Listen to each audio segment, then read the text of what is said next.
AFL. It's a sport that's been born and bred into Australian culture since the get-go. Every young boy marked into a tribe since birth, whether that be the brown and gold, the red, white and blue, or the black and white amongst many. But where are our girls? The sad reality is, AFL's always been a man's world. No matter how many hours women devote into shouting and sporting colours and donating and encouraging, we are not a part of football culture like men. It's time to play like a girl.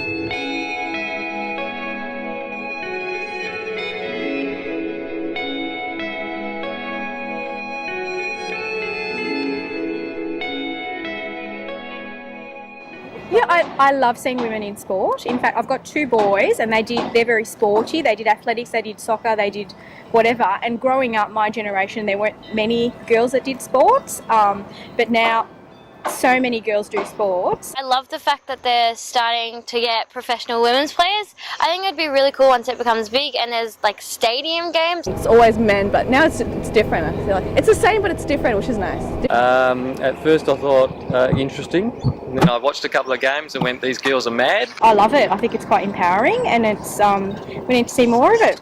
I feel like it's come around at a really late time. It should have been there from the beginning of AFL. They're playing just as hard as the guys, so I was pretty impressed actually. The creation of the AFLW in 2017 has encouraged us to delve into the subject of women in our great Australian game. Are women represented equally both on and off the field? Are they given the same opportunities that males are? Or is there still an underlying foundation of sexism embedded into AFL? We enlisted the help of some of the AFLW's most influential stakeholders to help us answer these vital questions and assist our exploration. I guess it came from my family. Growing up, I grew up on a farm and my parents both loved footy, so I guess they encouraged me from a young age to get outside and play the game. And yeah, I grew up playing it as a kid and loved it. After I finished primary school, I wasn't able to play any football anymore, so that sort of, I guess it made me hate the game a little bit because I didn't have the opportunities that the boys had. I had a twin brother. I have a twin brother. We had one car. His footy ran the whole family sort of did what he needed to do. The footy came first, so I was dragged along to all of his matches and training, and I started training along with them. The reality is that I wanted to play footy as a girl and I wasn't allowed to, and I did a lot of other sport. I didn't compete at, I competed at reasonably high levels, but not elite or anything, and I doubt that would have been my future, but I wanted to write and I would have liked to write about sport, and that just didn't seem an avenue available to me back then. I guess I grew up watching the footy, always having a kick around in the backyard, and once my brother started playing, I wanted to do that too. I started playing football when I was 5, so it was the first sport I picked up, but then I had to stop playing when I was 14 because there wasn't any other competitions that I could play in. I've been really lucky growing up in a family that's really supportive of me playing football. My mum and dad and my brothers never put any limitations on me due to my gender. The women's competition's been amazing. I think it surprised a lot of people just how massive the response has been. Yeah, the excitement surrounding women's footy has just been incredible. I think from the moment we stepped out in round 1 and just the whole place was buzzing, and we just never could have imagined that it would be celebrated in this way. We always hoped that once people saw us play they'd get on board, but for them to rock up to round 1 not having seen anything just showed that they had a lot of belief in what we could do, and yeah, it was just incredible. Playing at Whitten Oval as our home ground, as I play for the Bulldogs, has been an unreal experience. So loud there and the atmosphere is awesome. So for me it's been a really exciting experience, and I've still got 3 rounds to go, so hopefully there's big crowds again for us. I think the AFLW competition has a lot of room for improvement. I think obviously one of the big ones is going to be the scheduling.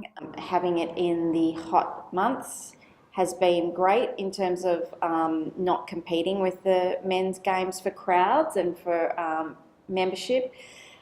It's not sustainable though, so they are eventually going to have to bring it into the winter where it belongs. I think certainly in years to come they'll have more teams come into the competition. At this stage, probably 8's enough in terms of the talent pool that we have in Australia, but I think as girls, and now that we've got a pathway for girls to come through, we'll see a lot more teams coming into the competition, and hopefully, say in 10 years' time, we'll have all 16 sides represented. Growing up and playing with boys, you come across certain guys who think it's okay to make certain comments or whatever. You know, I've been told that I should be playing Auss kick when I was playing under 14s, and I actually broke that boy's foot. So at the end of the game, I was able to say, when I went up to shake his hand, I said, I don't think an Auss kicker would do that to you. So, you know, there's been little things along the way. I played cricket as well growing up, and I've never faced any discrimination at all. I know some girls that I've played footy with, they got told by the boys, oh, you shouldn't play anymore, you're a girl, and things like that. But for me, I was lucky enough that the boys were really supportive that I played with. Although most people encourage women in sport and support the introduction of the AFLW, it has taken over 100 years since women first hit the field for them to have their own AFL season. I just feel, honestly, that it's such a blokey world, that it was run by a lot of people who have been running it for a long, long time. The idea of having, you know, women on the hallowed soil of the MCG in footy booths was just, you know, it was just too big a mountain for some. I think, you know, women's football's been around for 100 years, but I guess it's always been seen as a secondary kind of thing compared to the men. So it's fantastic to see, you know, the AFL really taking a stance, and you know, the team they've got at the moment are really innovative, and they want to see women succeed in football, so it's really important. I guess the main challenges is that as female athletes, and not always the case, but for me, playing football, is I still have to work full time. So I'm a teacher, so trying to commit your full-time job to then training is quite difficult at times, and often you're quite tired. Like at the moment, we're training 3 times a week, and we don't finish training till 9:30, 10 o'clock sort of time, and then you're up again early for work. Well, the fact that there are girls playing, you are seeing, driving past Oval, seeing girls playing footy in jumpers with kits, you know, proper boots, and with goal umpires, and, you know, that there's actually sanctioned and organised sport available for football available for girls is massive. That just was unheard of. There were literally no girls teams. But my favourite thing is seeing mums and daughters out on the Oval. I'd never seen that until probably last year with those first, the last exhibition match that got so much attention. It was virtually the next day or the next couple of days that I walked out onto the Oval that I've been walking out onto for years, and seeing for the first time a mum and her daughter kicking the footy. It's super crucial for young girls, but not only young girls, but for young boys to have female role models, and to, you know, for them growing up now, it's just normal for girls to be playing footy or to girls to be playing sport. Whether, you know, when I was growing up, I was pretty much the only girl that would be playing footy or cricket with the boys during primary school recess and lunch, but now it's just sort of a normal thing, which I think is super important for people growing up. With the assistance of some of the country's most informed women on this subject, we concluded that unfortunately females are not yet seen equally in football. But the positivity of its supporters is what will grow the AFLW from the ground up and help it flourish into a diverse and inclusive game. We know that there is promise for women in sport, and we are excited to see what the future will hold for our girls in AFL.